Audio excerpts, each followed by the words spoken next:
Ndabashuhuje mwe munteze amatwi, ni umuhungu wa Ismael Mwanafunzi wa kabiri.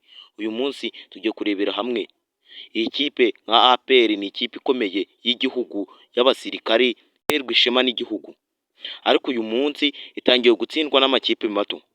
2022 yarayatsindaga agandi makipe kakagira ubwoba, ariko uyu munsi byisubiwemo n'udukipe dutoya turi kuyicundagura tukayinyukanyuka.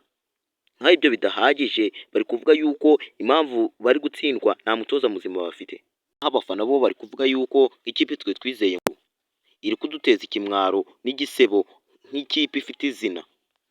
Naho Rayon Sports yo gutsinda byayinaniwe, abakinnyi bo mo hagati byarutwa nkaho bakina n'abarimu ba defenseri, ni nkaho babakura mu kibuga ntibazongera gukina, ngo yuko abakinnyi 12 ni nko gushiramo abakinnyi 6 bagakina, na nyezamu ni nkaho adahari nk'igipupe cibereye mu izamu. Ndabashuhuje umwana Ismael Mwanafunzi wa kabiri.